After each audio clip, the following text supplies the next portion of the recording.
Hi అండి, అందరికి నమస్కారం. Welcome back to general points YouTube channel. ఈ వీడియోలో RRB, NTPC, ALP, group D technician, అలాగే ఎస్ఎస్సి ఇతర స్టేట్ అండ్ సెంట్రల్ గవర్నమెంట్ జాబ్కు సంబంధించి ప్రీవియస్గా రిపీటెడ్గా అడుగుతున్నటువంటి బిట్స్ అయితే ఎక్స్ప్లెయిన్ చేసుకుంటున్నాం కదండి. సో ఈ వీడియోలో మనం క్రిప్స్ మిషన్, కాన్స్టిట్యూంట్ అసెంబ్లీ, అలాగే క్యాబినెట్ మిషన్, అలాగే క్విట్ ఇండియా మూమెంట్, ఈ 3 టాపిక్స్ మీద అయితే వీడియో అయితే చేసుకుందాం అండి. సో ఇవి ప్రీవియస్గా రిపీటెడ్గా అడుగుతున్నటువంటి బిట్స్ అయితే మనం ఈ వీడియోలో అయితే ఎక్స్ప్లెయిన్ చేసుకుందాం. సో ఏ సంవత్సరంలో అడిగారో కూడా నేను అక్కడ మెన్షన్ చేయడం అయితే జరుగుతుందండి. సో లేట్ చేయకుండా వీడియోలు వెళ్ళిపోదాం. అలాగే ఇంకా ఎవరైనా మన ఛానల్ని సబ్స్క్రైబ్ చేసుకోకపోతే వెంటనే సబ్స్క్రైబ్ చేసుకోండి. అలాగే మీకు ఈ వీడియో నచ్చినట్లయితే లైక్ చేయండి, షేర్ చేయండి.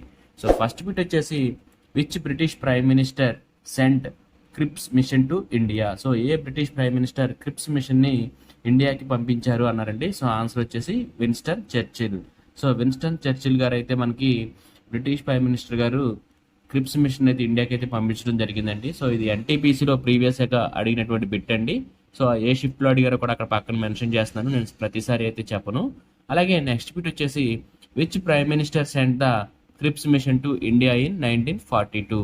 సో మనకి క్రిప్స్ మిషన్ అనేటువంటిది 1942లో అయితే భారతదేశానికి అయితే రావడం జరిగిందండి. సో ఏ ప్రైమ్ మినిస్టర్ పంపించారు అని మళ్ళీ అదే క్వశ్చన్ అడిగారండి. So Winston Churchill. సో ఇది ఎన్టీపీసీలో అయితే రిపీటెడ్గా అయితే అడుగుతున్నటువంటి బిట్ అండి. సో ఇది మనకి క్రిప్స్ మిషన్, అలాగే కాన్స్టిట్యూంట్ అసెంబ్లీలో రిపీటెడ్గా, అలాగే ఆర్ఆర్బి, ఎన్టీపీసీలోను, గ్రూప్ డిలోను, ఏఎల్పిలోను అడుగుతున్నటువంటి రిపీటెడ్ బిట్స్ అండి ఇవి. అలాగే నెక్స్ట్ టాపిక్ వచ్చేసి క్యాబినెట్ మిషన్. సో ఈ క్యాబినెట్ మిషన్లో మనకి ఆర్ఆర్బి, ఎన్టీపీసీలోను, అలాగే గ్రూప్ డిలో, అలాగే ఏఎల్పిలో అడిగిన బిట్స్ అయితే ఒకసారి చూద్దాం. సో ఫస్ట్ బిట్ వచ్చేసి, which political party was in power in England when the cabinet machine came to India? So మనకి క్యాబినెట్ మిషన్ అనేటువంటిది భారతదేశానికి వచ్చినప్పుడు అక్కడ అంటే బ్రిటిష్ ఇంగ్లాండ్లో ఏ పొలిటికల్ పార్టీ అయితే పవర్లో ఉంది అని అడిగారండి. సో మనకి లేబర్ పార్టీ అనేటువంటిది ఇంగ్లాండ్లో అయితే పవర్లో ఉందండి మనకి క్యాబినెట్ మిషన్ అనేటువంటిది ఇండియాకి వచ్చినప్పుడు. సో ఇది ఎన్టీపీసీలో అడిగినటువంటి ప్రీవియస్ బిట్ అండి. అలాగే నెక్స్ట్ బిట్ వచ్చేసి, cabinet machine came to India in the year? So మనకి క్యాబినెట్ మిషన్ అనేటువంటిది ఏ సంవత్సరంలో భారతదేశానికి వచ్చింది అన్నారండి. సో మనకి క్యాబినెట్ మిషన్ అనేటువంటిది భారతదేశానికి 1946 సంవత్సరంలో అయితే రావడం జరిగిందండి, ఫిబ్రవరిలో. సో మనకి ఫిబ్రవరి 1946 సంవత్సరంలో అయితే మనకి క్యాబినెట్ మిషన్ అయితే భారతదేశానికి అయితే రావడం జరిగిందండి. అలాగే నెక్స్ట్ బిట్ వచ్చేసి, the cabinet machine sent to India in 1946 by the British government comprised of members? So మనకి ఈ క్యాబినెట్ మిషన్ అనేటువంటి భారతదేశానికి 1946లో ఫిబ్రవరి మంత్లో అయితే రావడం జరిగింది కదండి. సో దీంట్లో బ్రిటిష్ గవర్నమెంట్ అయితే ఎంతమంది మెంబర్స్ అయితే పంపించింది అన్నారండి. సో మోస్ట్ ఇంపార్టెంట్ బిట్ అండి ఇది. సో 3 మెంబర్స్ని అయితే పంపించడం అయితే జరిగిందండి క్యాబినెట్ మిషన్ అనేటువంటిది. సో ఆ 3 మెంబర్స్ ఎవరు అని అయితే, లార్డ్ పెత్విక్ లారెన్స్, అలాగే సర్ స్టఫర్డ్ క్రిప్స్, అలాగే ఏవి అలెగ్జాండర్. సో మనకి ఈ ముగ్గురు అయితే ఈ క్యాబినెట్ మిషన్లో అయితే ఇండియాకి అయితే రావడం జరిగిందండి. సో స్టఫర్డ్ క్రిప్స్ అనేటువంటి ఆయన దీనికి president of the board of the ట్రేడ్గా అయితే ఈ క్యాబినెట్ మిషన్కి అయితే ఉండడం జరిగింది. అలాగే నెక్స్ట్ బిట్ వచ్చేసి, who was a member of the cabinet mission? So cabinet మిషన్లో మెంబర్స్ ఎంతమంది అని అడిగారండి పై బిట్లో. సో ఇప్పుడైతే ఎవరు ఆ క్యాబినెట్ మిషన్లో ఉన్నారు అని అడిగారు. సో మనకి క్యాబినెట్ మిషన్లో మొత్తం ముగ్గురు అయితే ఉన్నారు కదండి 1946 ఫిబ్రవరిలో వచ్చినటువంటి క్యాబినెట్ మిషన్లో. సో ఆ ముగ్గురు పిత్విక్ లారెన్స్, అలాగే సర్ స్టఫోర్డ్ క్రిప్స్, అలాగే ఏవి అలెగ్జాండర్. నెక్స్ట్ టాపిక్ వచ్చేసి చాలా ఇంపార్టెంట్ టాపిక్ అండి. చాలా ఎక్కువ బిట్స్ అనేటువంటి ఈ టాపిక్స్ అయితే మనకి ప్రీవియస్ ఎగ్జామ్స్లో అయితే అడగడం జరుగుతుంది. సో ఈ టాపిక్ వచ్చేసి quit India moment. So quit India moment అనేటువంటి నుంచి ప్రతి ఎగ్జామ్స్లో అయితే బిట్ అయితే అడుగుతారు. సో మల్టిపుల్ వేలో అయితే ఈ బిట్స్ అయితే అడగడం జరుగుతుంది క్విట్ ఇండియా మూమెంట్ నుంచి. సో ఫస్ట్ బిట్ వచ్చేసి, where is a Aruna Asaf Ali remembered for hosting the flag of Indian national Congress? So మనకి అరుణా అసఫ్ ఆలీ గారు అయితే మనకి ఇండియన్ ఫ్లాగ్ అయితే హోస్టింగ్ అయితే చేయడం జరిగిందండి ఇండియన్ నేషనల్ కాంగ్రెస్ తరఫున. సో అది ఏ మూమెంట్లో అయితే హోస్ట్ చేశారు అని అడిగారండి. సో ఆన్సర్ వచ్చేసి during the quit India movement in 1942 AD. So మనకి ఈ క్విట్ ఇండియా మూమెంట్లో అరుణ్ అసఫ్ అలీ గారు అయితే మనకి ఈ ఇండియన్ నేషనల్ కాంగ్రెస్ తరఫున మన నేషనల్ ఫ్లాగ్ని అయితే హోస్ట్ చేయడం అయితే జరిగిందండి. అలాగే నెక్స్ట్ బిట్ వచ్చేసి, who among widely remembered for hosting the Indian national flag at the Gowalia tank maidan Bombay during the quit India movement in 1942. So same bit అండి. సో మనకి గ్వాలియర్ ట్యాంక్ మీడియం దగ్గర బొంబాయిలో జరిగినటువంటి ఇండియన్ నేషనల్ కాంగ్రెస్ పార్టీ సమావేశంలో నేషనల్ ఫ్లాగ్ని host చేసింది ఎవరు అన్నారండి. సో ఆన్సర్ వచ్చేసి అరుణ అసఫ్ అలీ. అలాగే నెక్స్ట్ బిట్ వచ్చేసి the Congress working committee adopted the quit India resolution at dash in July 1942 అన్నారండి. సో మనకి కాంగ్రెస్ వర్కింగ్ కమిటీ అనేటువంటి క్విట్ ఇండియా మూవ్మెంట్ రిజల్యూషన్ ఎప్పుడు అడాప్ట్ చేసుకుంది అని అన్నారు. సో అయితే 1942 ఇన్ జూలైలో అయితే అడాప్ట్ చేసుకోవడం జరిగింది. సో ఎక్కడ అడాప్ట్ చేసుకుంది అంటే వార్దా. సో వార్దాలో అయితే ఇది అడాప్ట్ చేసుకోవడం జరిగిందండి. అలాగే నెక్స్ట్ బిట్ వచ్చేసి in which of the year did quit India moment start. So మనకి క్విట్ ఇండియా మూమెంట్ అనేటువంటిది ఎప్పుడు స్టార్ట్ అయింది, ఏ సంవత్సరంలో స్టార్ట్ అయింది అన్నారండి. సో 8th ఆగస్ట్ 1942లో అయితే క్విట్ ఇండియా మూమెంట్ అయితే స్టార్ట్ అయిందండి.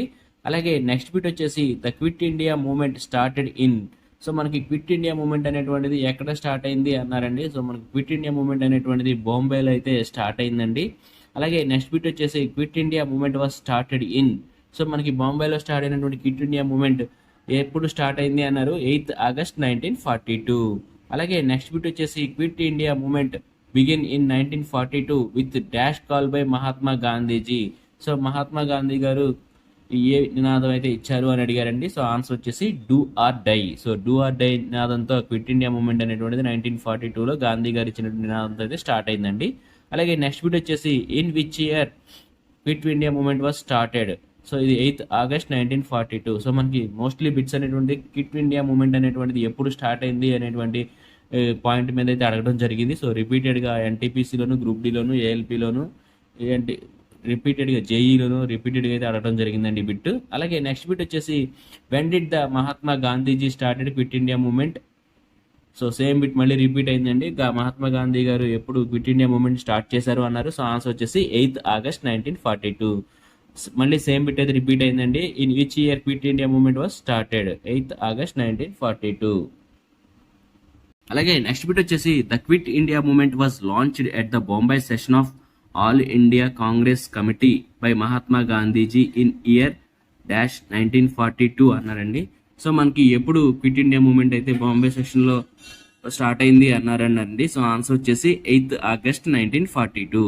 సో ఈ సేమ్ బిట్ అనేటువంటిది రిపీటెడ్గా అడుగుతూ మల్టీ డైరెక్షన్లో అయితే క్విట్ ఇండియా మూమెంట్ ఎప్పుడు స్టార్ట్ అయింది అనేటువంటిది అయితే అడగడం జరుగుతుందండి.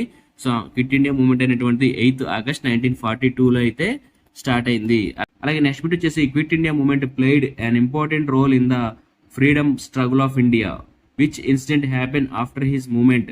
సో మనకి క్విట్ ఇండియా మూమెంట్ అనేటువంటిది మనకి ఫ్రీడమ్ స్ట్రగుల్లో అయితే ఇండియా మన భారతదేశానికి స్వతంత్రం రావడంలో అయితే చాలా ఇంపార్టెంట్ రోల్ అయితే ప్లే చేసిందండి. సో దాని తర్వాత ఏం జరిగింది అని అన్నారండి. సో ఆన్సర్ వచ్చేసి the labour government of British sent a cabinet machine to India 1946. మనకి ఈ క్విట్ ఇండియా మూమెంట్ అనేటువంటిది 8th ఆగస్ట్ 1942లో అయితే జరగడం జరిగింది కదండి. సో ఈ క్విట్ ఇండియా మూమెంట్ జరగడం వల్ల అయితే మనకి బ్రిటిష్ గవర్నమెంట్ అనేటువంటిది లేబర్ పార్టీ అక్కడ రూల్లో ఉంది లండన్లో, ఇంగ్లాండ్లో. సో ఈ లేబర్ పార్టీ అనేటువంటిది మనకి క్యాబినెట్ మిషన్ అయితే మన భారతదేశానికి 1946లో అయితే పంపించిందండి. 3 సభ్యులతో కూడినటువంటి కమిటీని అయితే ఈ క్యాబినెట్ మిషన్ అయితే పంపించింది. అలాగే నెక్స్ట్ బిట్ వచ్చేసి quit India moment was launched at the dash session of the all India Congress committee. So ఇది కూడా రిపీటెడ్ బిట్టేనండి. సో క్విట్ ఇండియా మూమెంట్ అనేటువంటిది ఏ సెషన్లో లాంచ్ అయింది అని అన్నారు. సో ఆన్సర్ వచ్చేసి బాంబే సమావేశంలో all India Congress committee Bombay సెషన్లో అయితే మనకి ఈ క్విట్ ఇండియా మూమెంట్ అనేటువంటిది స్టార్ట్ అయిందండి. అలాగే నెక్స్ట్ బిట్ వచ్చేసి during the quit India moment Arun Asaf Ali hosted the national flag in అన్నారండి. సో మనకి ఈ క్విట్ ఇండియా మూమెంట్లో అయితే ఎవరు అరుణ్ అసఫ్ అలీ గారు అయితే మనకి నేషనల్ కాంగ్రెస్ ఫ్లాగ్ని అయితే హోస్ట్ చేయడం జరిగింది. సో ఎక్కడ హోస్ట్ చేశారు అన్నారు. సో ఆన్సర్ వచ్చేసి బొంబాయి.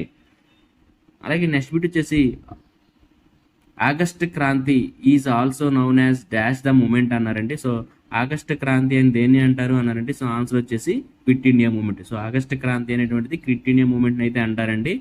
అలాగే నెక్స్ట్ బిట్ వచ్చేసి the 78th anniversary of the quit India moment was observed on. So మనకి 78th యానివర్సరీ ఎప్పుడు అన్నారండి క్విట్ ఇండియా మూమెంట్ది. సో ఆన్సర్ వచ్చేసి 8th ఆగస్ట్ 2020. సో మనకి ఇది 2021లో ఎన్టీపీసీలో పెట్టి కాబట్టి ఆ టైంలో 70th యానివర్సరీ అనేటువంటిది క్విట్ ఇండియా మూమెంట్కి వచ్చింది కాబట్టి అప్పుడు అడిగారండి. సో ప్రజెంట్ ఇయర్కి ఎన్ని సంవత్సరాలు అవుతుందో, ఎన్ని యానివర్సరీ అవుతుందో చూసుకుని అయితే మనం రెడీగా ఉండాలండి. సో ఇలాంటి బిట్ కూడా ఆడడానికి అయితే అవకాశం ఉంది. సో అలాగే నెక్స్ట్ బిట్ వచ్చేసి మనకి ఏ మూమెంట్ ఎప్పుడు స్టార్ట్ అయిందో ఒకసారి అయితే ఎక్స్ప్లెయిన్ చేస్తానండి. క్విట్ ఇండియా మూమెంట్ అనేటువంటిది 8th August 1942లో అయితే క్విట్ ఇండియా మూమెంట్ అయితే స్టార్ట్ అయింది. సో ఈ క్విట్ ఇండియా మూమెంట్ వల్ల అయితే మనకి బ్రిటిష్ గవర్నమెంట్ లండన్ నుంచి లేబర్ పార్టీ గవర్నమెంట్ అయితే ఒక క్యాబినెట్ మిషన్ అయితే మన భారతదేశానికి అయితే పంపించడం జరిగింది. సో క్యాబినెట్ మిషన్ అనేటువంటిది March 24, 1946లో అయితే భారతదేశానికి అయితే రావడం జరిగిందండి. అలాగే Rowlatt act. So Rowlatt act అనేటువంటిది March 18, 1919లో అయితే రౌలత్ యాక్ట్ అయితే చేయడం జరిగింది. అలాగే నెక్స్ట్ వచ్చేసి దండి మార్చ్. సో మనకి ఈ దండి మార్చ్ మీద అయితే మనం బిట్స్ అయితే ఎక్స్ప్లెయిన్ చేసుకున్నాం ఒక వీడియోలో, ప్లేలిస్ట్లో అయితే ఉంది మనకి టాప్ 1000 జీకే బిట్స్లో. సో ఒకసారి అయితే ఆ వీడియో అయితే చూడండి. సో దండి మార్చ్ సంబంధించి అయితే వీడియో అయితే చేయడం జరిగింది. సో మనకి ఈ దండి మార్చ్ అనేటువంటిది March 12 to April 5th, 1930 వరకు అయితే జరగడం జరిగిందండి. అలాగే నెక్స్ట్ వచ్చేసి all India Muslim league. So all India Muslim league అనేటువంటిది December 30, 1906 సంవత్సరంలో అయితే జరిగిందండి. సో ఇవి ఇన్సిడెంట్స్ అండి మన భారతదేశంలో జరిగినటువంటి ఈ ఉద్యమాల గురించి అయితే మీకు షార్ట్ నోట్స్లో అయితే ఎక్స్ప్లెయిన్ చేయడం జరిగింది. సో మీకు ఈ వీడియో నచ్చినట్లయితే లైక్ చేయండి, షేర్ చేయండి. ఇంకా ఎవరైనా మన ఛానల్ సబ్స్క్రైబ్ చేసుకోలేదు వెంటనే సబ్స్క్రైబ్ చేసుకోండి. అలాగే పక్కన ఉన్న బెల్ ఐకాన్ అయితే క్లిక్ చేయండి. తద్వారా మన ఛానల్లో చేసినటువంటి వీడియోస్ యొక్క నోటిఫికేషన్స్ అయితే రావడం జరుగుతుంది. Thank you very much. జై హింద్.